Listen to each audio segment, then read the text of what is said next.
Welcome to the Human Intimacy Podcast. Dr. Kevin Skinner, MaryAnn Michaelis. Today, I'm excited to talk about a topic that we often get questions on, and it's from both partners, and it's why the betrayal. Why did this happen? Because the betrayed partner is often asking the question, why did you do this? And the betraying partner is saying, oh, why did I do that? So, MaryAnn, what's your lead thoughts? This is complex Mm. and there's so much here to unpack. And I want to acknowledge that we're not going to hit all the facets. We'll hit a few. And there's so many directions that this can go. So as we're starting out saying, like, why does he do that? Why do I do that? Why does she do that? Why do I do that? This can be really blaming and this can be really confusing because we're talking about behaviors that hurt the people that we care about. And a lot of times we may not understand or exactly know why we're doing what we're doing. Yeah, so I can't tell you how many times I'm asked the question, so why did my spouse do this? And then in their fight, why did you do this? Why did you do this? Why? I often ask the question, why are we asking the question? Right? It's another why. What is so important about the why? And many times when I hone it down to the betrayed partner, it's because I want to make sure that they understand how they got there so they don't go there again. So they almost want their partner to understand why they did it so it's not a repeat. If you don't understand why you did it, how are we going to know you're not going to go back there and do it again? This can go so many places. There's the why would you ever think that this would be okay or this would be a good idea? So we're talking about that questioning part, but I also want to separate this other side of it. I talk with my clients all the time about finding your why. What is the purpose that's underneath, like your underlying value of the reason why you're doing this work? So the why of my recovery might be very different than the why I did this thing that hurt my partner. They're two very different whys. Absolutely. So in our podcast today, there's a couple of things that I want to make sure that we cover. One is the why people often do what they do. And because a lot of partners are asking the question, well, I can give you the answers that we've seen, what research suggests, and also, 31 years of therapy, I can tell you a lot of the whys that I've heard over the years. But before we go there, I think it's really critical that we say every why is usually a justification. And it's important to understand it's how I justified my behavior. So even if you get the why, it will be how your partners got down that rabbit hole. And when they understand it, that's very insightful and very helpful. But that why will always feel like a justification. Let me give you an example of this. If I said to you, the reason why I act out is because I had childhood trauma and abuse, and I was exposed to pornography at age 6. And it's just been a part of my life, and I've never been able to stop. That's my why. If I say that's why I'm still doing it in marriage, 35, 40 years, 50 years later. Okay. So now it's childhood, and now I'm saying that's why I did it. But why did you do it now? I mean, that was 40. Why didn't you get Well, help earlier? and Dr. Skinner, the tone that you used, I could hear that as a betrayed partner and be like, yeah, so that's your excuse now. That's your justification. That makes it okay. I think tone and meaning are super important here too, because it could be, I don't understand this. I don't know what's going on. Mm. Here's where I'm at. Or it could be, no, well, it's because of my childhood stuff and I can't change it. It's been going on for 40 years. Right. Very different meanings here. Now you're talking about the underlying emotional tone, but every Yeah. why, could I humbly say, honestly, when I was age 6, it began and it has been a struggle for me ever since then. And that's still not a justification for what I've been doing. Right. But it is a part of my story. And that's a very important distinction rather than it being a blame for my past or blame for whatever reason. I still have to own it and understand this is probably my story and why I got to this point, and it still won't justify what I've done. Zooming out, I have two thoughts on this. I think, first of all, that there is always a reason, whether I know what it is or not. One, there is just always, always a reason. And I think that recovery is figuring out that reason. I'm a beekeeper, Mm. and just before our podcast, I was in my yard Mm, And I saw some bees flying around and I was like, oh, they're more active than they usually are. Let me go check them out. And my bees were all hanging. It's called bearding, and they kind of hang off of the beehive in this big, huge clump. And sometimes they have a bee mm, dance that they do, and they're actually giving directions to the other bees of where to go find the pollen or the nectar. And mm, when they beard, it's actually a type of air conditioning system that they're using. It's too hot inside, so go hang out outside. There is a why and there is a reason.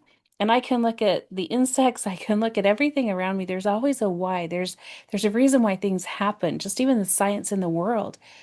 mm. I might not understand that. I can sit and go, what are my bees doing? What's going on? And I think this applies to our relationships. There's always something underneath. There's a reason, even if we don't know it consciously ourselves. And I think if I were speaking for the betrayed partner, the reason they ask the why is because they want to see if their spouse understands their own story. Yes, I would add on to that also. They want to make sense of it themselves. Okay, if you can tell me this is why, then I can have some compassion. I can Mhm. get around this. I can see that you're not just justifying or using it as an excuse or trying to gaslight me. I can see where your sincerity is. So I'm going to give two different responses here, right? Why did you do this? I don't know. I'm an addict. I don't know. I've been dealing with this since childhood. Or maybe I even go a little bit worse. Well, we weren't connected. We were fighting, Oh, right? So I can become defensive. I can minimize it. Or let's try a different tone here.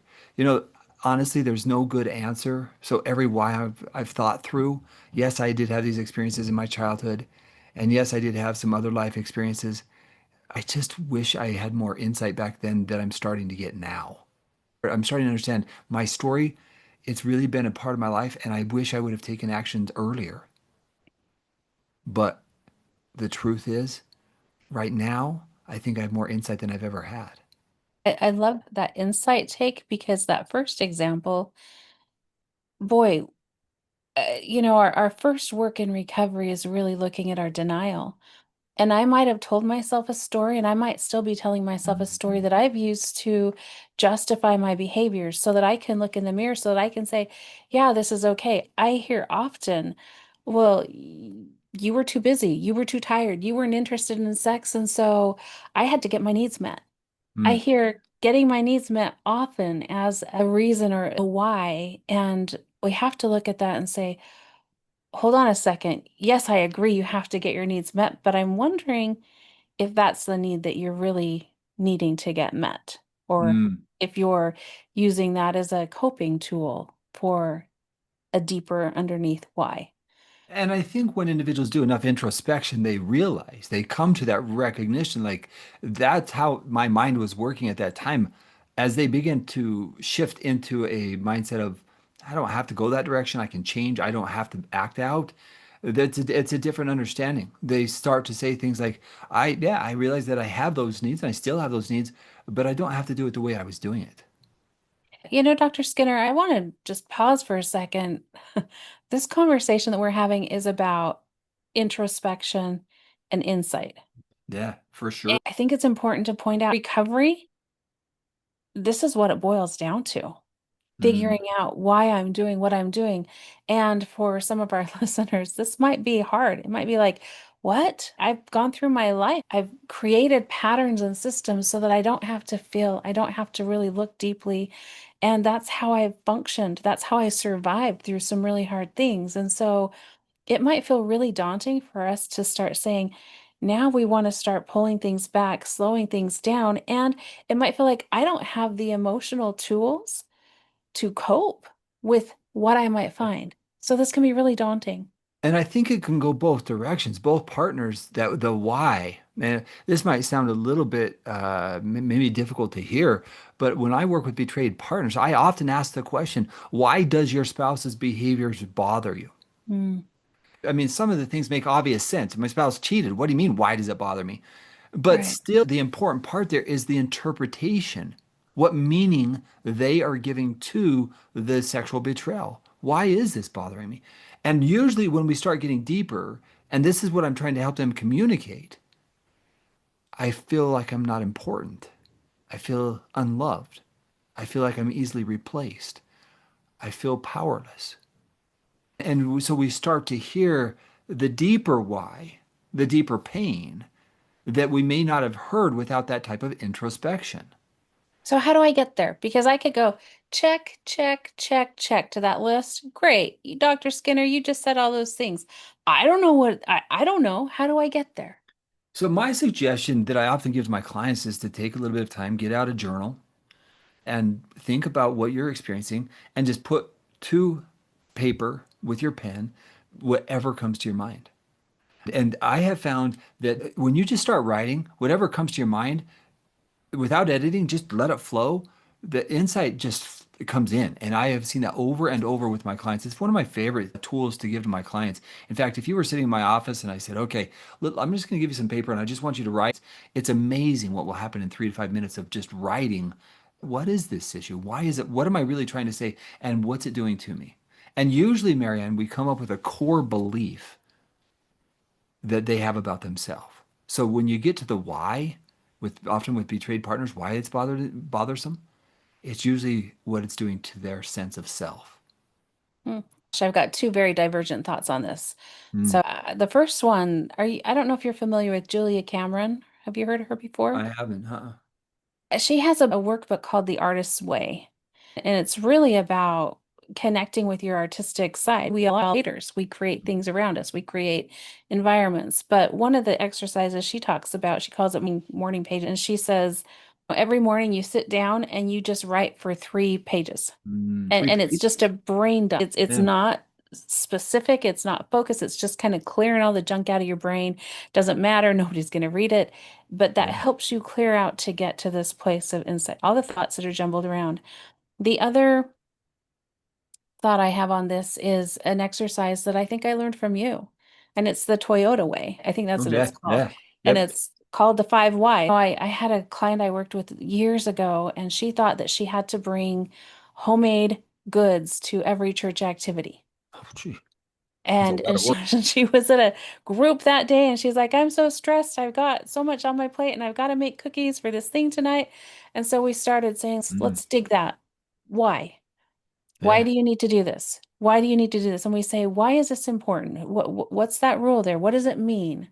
Yeah. And as we ask that 5 times, like, why? What does this mean? What's the meaning you give this? What's the meaning you give this if you don't bring cookies homemade Yeah. to the church party? Well, it means that I'm not good enough. Oh, what does that mean? Well, the boys used to always get all the attention. The boys used to XYZ. Mm, What it boiled down to was her feeling less than her brother, less than the boys. But somebody in those 5 steps down, somebody had said, this is what good women do. This is what homemakers interesting. do. Uh, So she believed that's her why. Sh Our conversation shifted to, you know what? If you take Rice Krispie treats, they're going to be gone first. Or Oreos, they're going to be gone first. Donuts, they're going to be gone first. And you don't even have to make them. And it would just opened up her whole world. But going back down through the why, we tell ourselves stories and reasons and messages that often don't serve us. yeah, that's a very important point.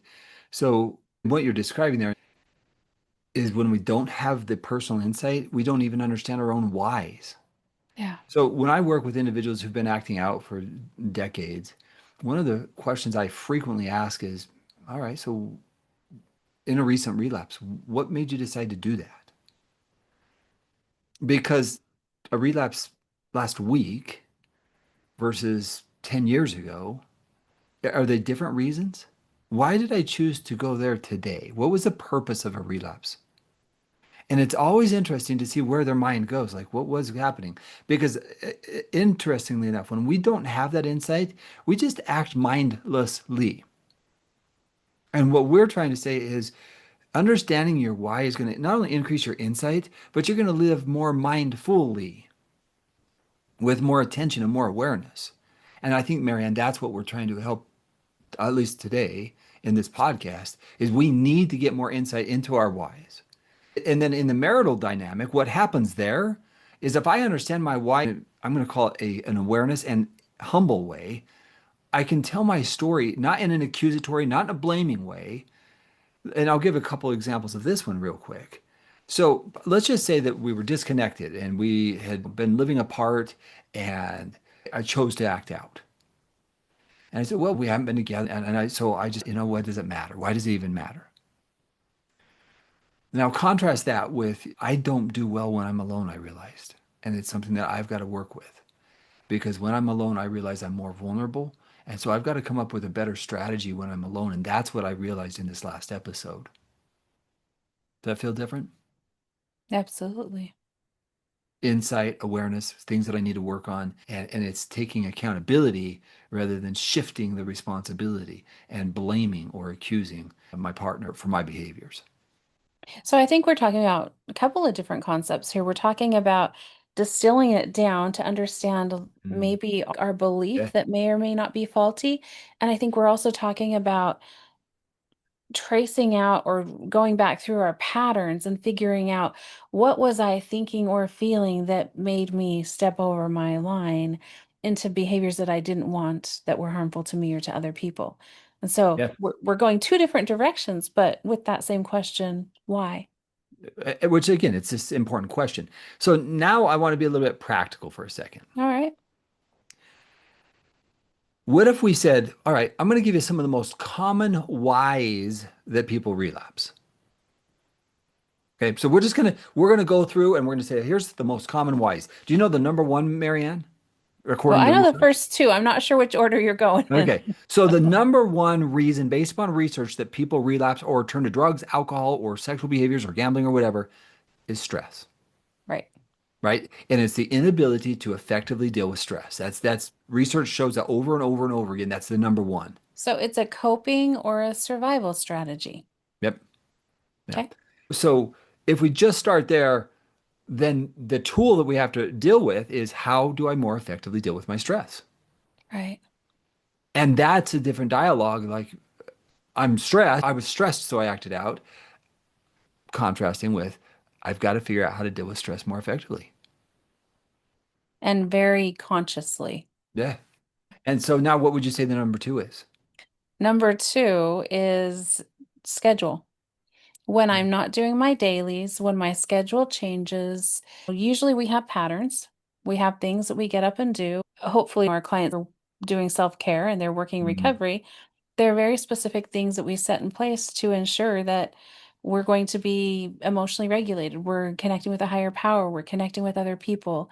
And when we are on vacation, when we're traveling, when our schedule gets messed up, and then there's stress on top of that because now we've got, say I'm at a family reunion, Mm. say we're up late talking and laughing, and then we get up early to do something. So I haven't taken care of myself the way that I normally do, and I'm off, and then somebody says something, and things start just unraveling really quickly. Did I Mm. get that right? The way you just described that could also be lumped into the stress category. That's one of the challenges with it is I was out of sorts because my schedule or routine was not the norm. Yeah. So what's interesting, stress then can be all encompassing. But if we look at the general patterns, you're right. Because the way our brains work with neuroplasticity and the way our brains work in general is we do things in patterns. Hmm. Yeah, in fact, Bessel van der Kolk in his book, The Body Keeps the Score, he says anytime you create change, one of the biggest challenges that you have as therapists and that we have is to not take away coping mechanisms before people are prepared to not have that coping mechanism. With a Yeah. child, if you take away the binky when they're not prepared for another comforter, they're going to have temper tantrums. They're going to be uncomfortable because they're not prepared for that being removed from their life.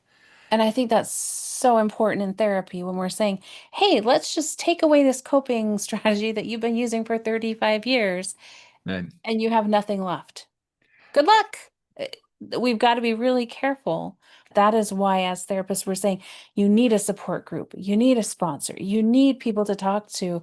You've got to find places to fill in those gaps. That's right, because the transition from acting out to not acting out, there's a lot of parts that you just described.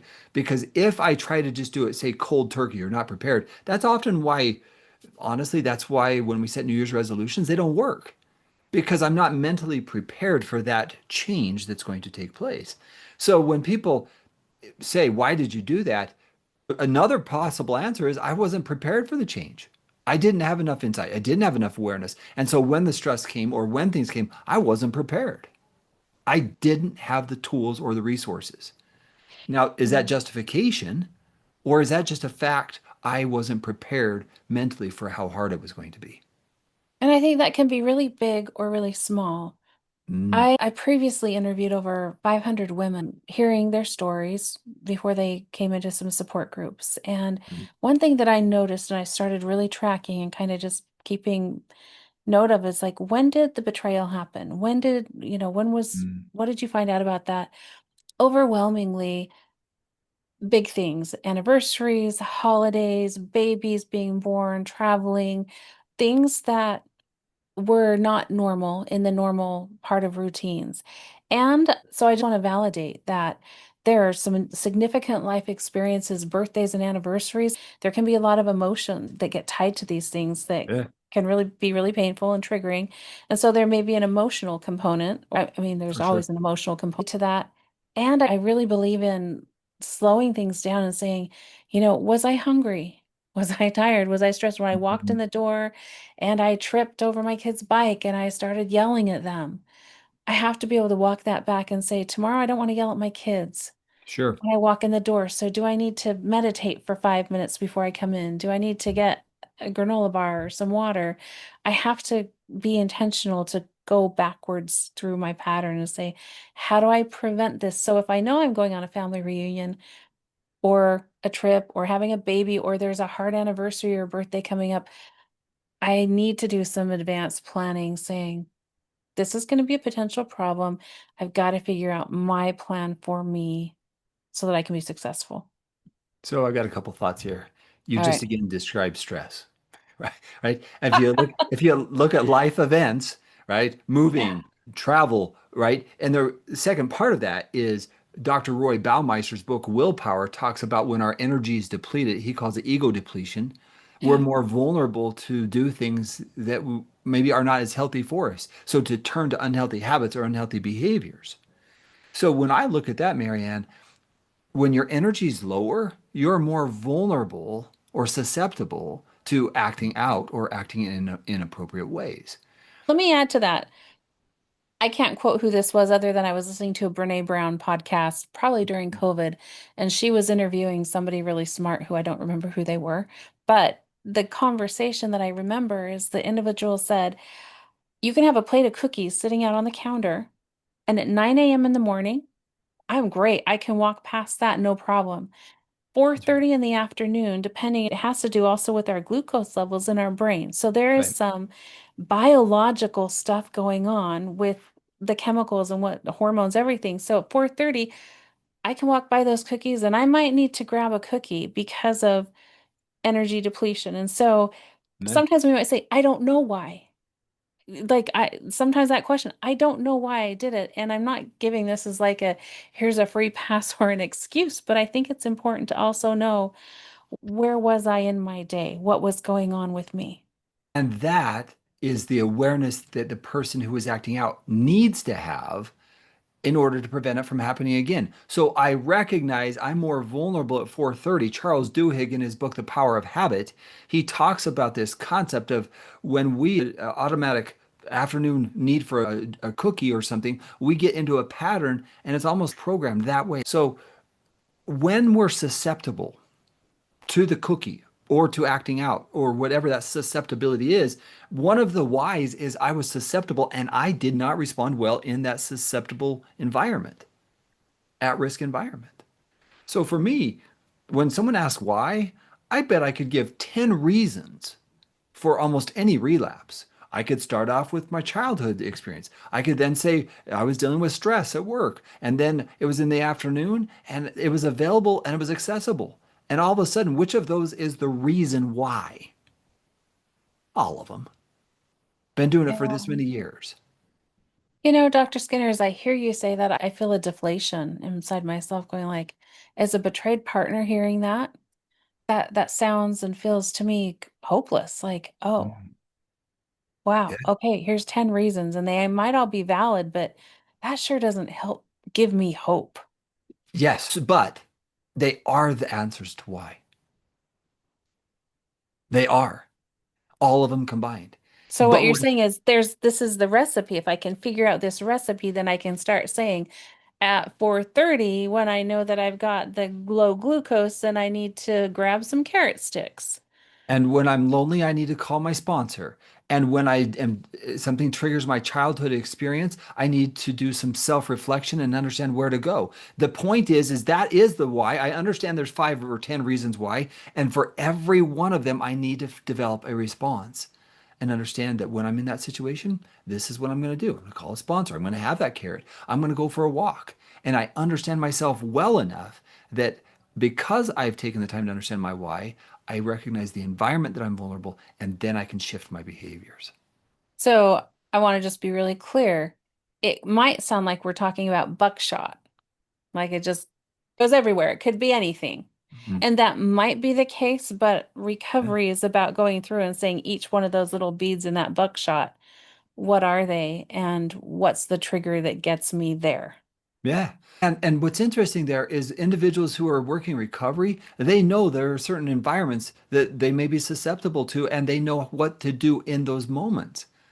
I have some phenomenal stories just recently talking with some of my group members, and I'm just amazed at some of the things that they are doing to sustain their recovery. But they understand that there's certain environments maybe that I can't be in, or certain things that I just don't do, or I know when I need to call a sponsor or reach out to my accountability team. To me, that MaryAnn is I understand where I'm vulnerable and why I'm vulnerable. It was a hard day at work. It was stressful. I'm up, right? And so I have to understand myself well enough because if I'm not, I'm going to go get that drink. I'm going to go do that, whatever the behavior is. And what I love about what you're sharing is this example. It doesn't happen instantly. It Right. doesn't happen at first. It's a progression. It's a, ooh, that didn't work. Now I got to figure it out. Mhm. Okay, now I know that doesn't work for me. And I think that is where we actually have to get that deep down why. That's this is my value. So why am I choosing to not go to the beach? Mhm. And to say no to this family activity or social thing. What is my why underneath it? My why is because this is not safe for me, and in the past I've hurt myself and others. Mhm. And so my why is that I don't want to go into that space for myself, not because of you, but really because it's my value.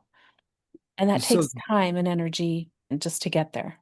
so the work that we're talking about, when I ask individuals who are coming to me in the beginning, rarely do they understand the depth of their why.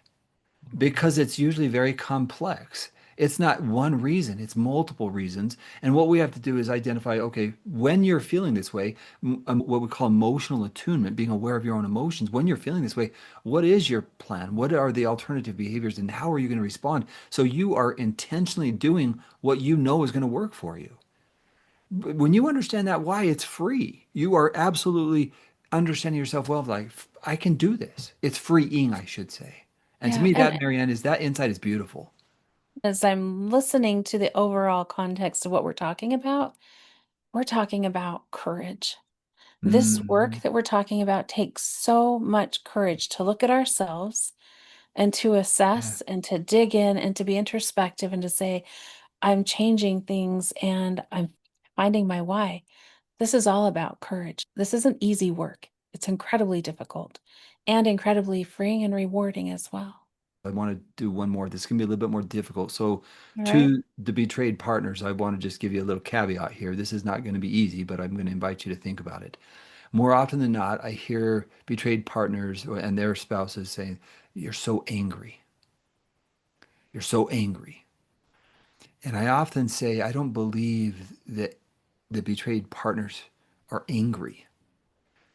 Anger is a manifestation of a deeper why. I'm hurt. I feel abandoned. So when I ask them to pause and reflect on their why am I responding with anger? I invite everybody to ask that question. Why is anger my response? Because it's actually not communicating what you really want to communicate. I, I'm hurt. But the anger is not sharing the message that really is the most important one you want to convey. I have another thought on that. Yeah. As I interviewed all of the women that I had mentioned previously for these support groups, invariably I'd have women say, I'm contacting you for support because my husband's doing well and I have so much rage. Mm, There must be something wrong with me because he's getting it right. It's feeling safe and I've got rage. And what I learned from that was, or what I believed from that, what I derived from that was oftentimes when we are in a survival mode, when we're just hanging on, hoping, yeah. we're oftentimes we don't have space or room or time to process what we're experiencing. And so when things start to settle down, when they start to feel a little bit safer, we may be hit by a bucket load of emotions that may show up and you're not crazy. Right. There's nothing wrong with you, but your body's been storing an awful lot. And when it starts to become safe, we might even be testing and saying, hmm, if he's really in recovery, if he's really got this, can he handle it? If I do show up with what's really been going on underneath here, how can he handle it? Because in the past, he couldn't handle it. So that anger part, that rage part, I think is complex, especially when you've been betrayed, because a lot of times you're just on autopilot. And that's why I'm saying understanding your why for both partners is so important. Why is this rage inside of me? It's obvious.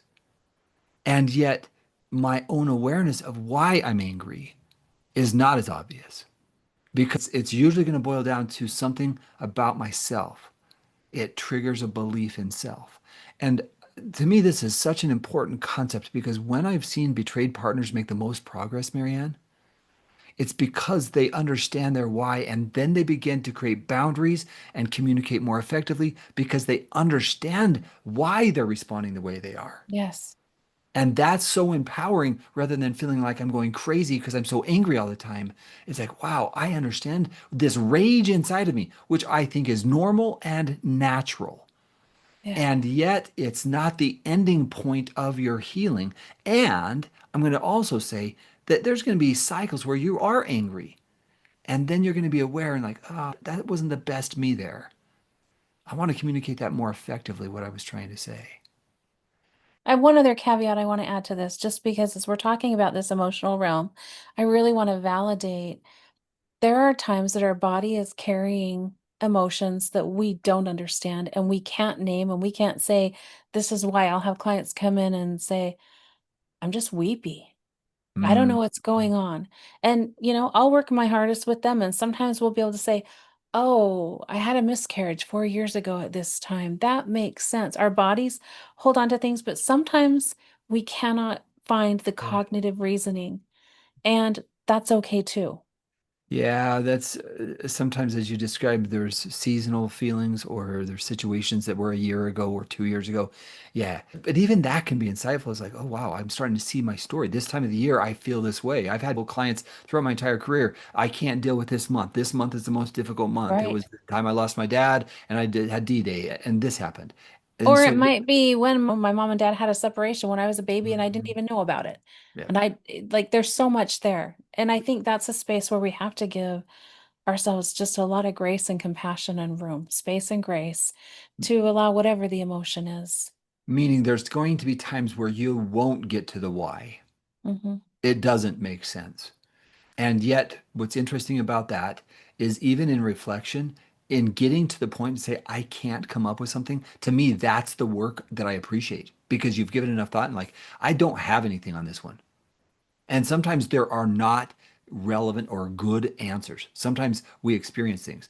The description of that comes from Daniel Siegel's work, where he talks about implicit and explicit memories. Hmm. And he says Yes. specifically there's certain memories or things that we feel that there's not a story that goes with it. It is Hmm. just an emotional experience. So there are going to be times in our lives where there aren't good whys. In fact, we often see that with people with anxiety. They might have anxiety. They might not even understand why they're anxious, but they have it. And as we start to look at it, maybe it's genetically passed down, but it could be another thing that their body is not feeling safe in a certain environment. They might not even know why. Yeah. As we get ready to close, I think there's just one other part that I want to bring into this, and that is I think it might be maybe our human nature and our needing to know why to make sense of things so that our brain can rest because we've talked in the past about the Zeigarnik effect that our brain Yeah. wants to resolve things. And I think it's really important to recognize sometimes we judge ourselves.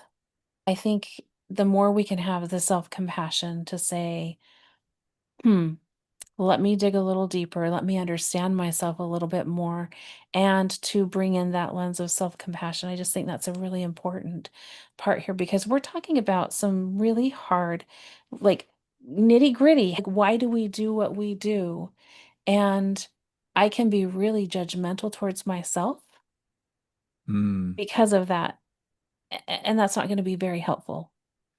What's interesting, what you just described, I could also go the other direction. When I've done introspection and I've done a lot of work, if I come to, say, my betrayed partner and say, this is, I think, my why, Hmm. what if I, that's weak, that's blame, that's justification, you're minimizing. That's one potential response. But if they've done that kind of work, help me understand more. Maybe be curious there. Because if I reject that effort of their why, I might actually be shutting them down because they're trying to figure out their why. You still might be confused. It might not make sense. But as they start to present it to you, be aware that maybe your response is, I'm starting to see your why. It doesn't make any sense to me, Right. but I'm starting to see what you're saying is that was your thinking. And that's the gift of understanding, even if you don't agree, and even if they are totally not fully getting that full insight, is there more, you might ask? I'm wondering about this. This is your journey. I'm going to Right. let you think about that because I don't want to presume I know your why. So I appreciate you thinking about it. It helps me know that you're thinking about it. Or see where you're at. I think maybe two words to sum up, I think what we've been talking about today or that come to me are the courage and the curiosity. Yeah. Because that's what you've been talking about is the curiosity and whether it's allowing my partner to be curious and me just to be supportive of that, of Yeah. wherever they're at and giving space for that. Once again, it's a journey. It's not an instant and it takes revision and time and hold on a second. I got to look at this another way. But once again, this journey I really think is internal curiosity and courage. Yeah. Fantastic. Fantastic.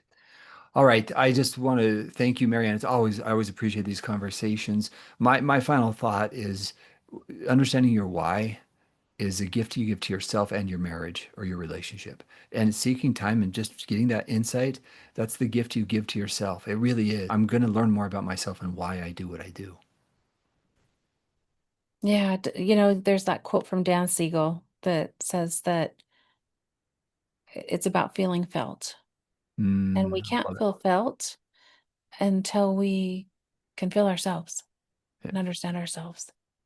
that's a Yeah, great, so great way to close that concept. So, MaryAnn, one more thing before we close up today. okay. All right. I am super excited because you and I are working on a project. It's titled Reclaim. And starting this off, we're going to have 12 episodes just helping people understand their involvement with pornography. And MaryAnn and I are also going to be doing one just for betrayal trauma and then for reclaiming the relationship. And so where will people find that, Dr. Skinner? Well, you'll find it at humanintimacy.com. Okay. And just under the podcast link, you'll see Reclaim will be launched there. We do it through Podbean, but just type in Reclaim with Dr. Kevin Skinner. So what's really exciting about this, I just want to point out, is we often talk about sex addiction, sexual acting out behaviors, and this series is really just going to be focused on pornography. Yeah, it is specifically on pornography. Like I have an assessment based on the recovery capital model. That's really what successful people do in overcoming drugs and alcohol. So I'm going to give people access to that assessment and then an assessment that I wrote called the sexual stress inventory. And it looks at the most common, what we call addictive tendency. And people will be able to explore that and their level of shame. So I'm so excited. It's going to be launched July 28th, 2025. Oh, it's so exciting. This is going to be such a great tool. So I'm really excited that we're able to offer that. And then following that, in the next few months, MaryAnn and I will be doing one just for betrayal trauma. Much like this conversation, we'll be just talking about healing some of the trauma. So stay tuned, reclaim, and it's going to be a series. We're 12 session series on both of those topics, and then we'll do one for couples. So anyway, really excited to announce that. Awesome. Thank you, Dr. Skinner. All right, everybody, thank you for being a part of the Human Intimacy Podcast. May you be blessed in your healing, recovery, and your pursuit of human intimacy. Thank you very much. Bye-bye. And laugh when you laugh. Something to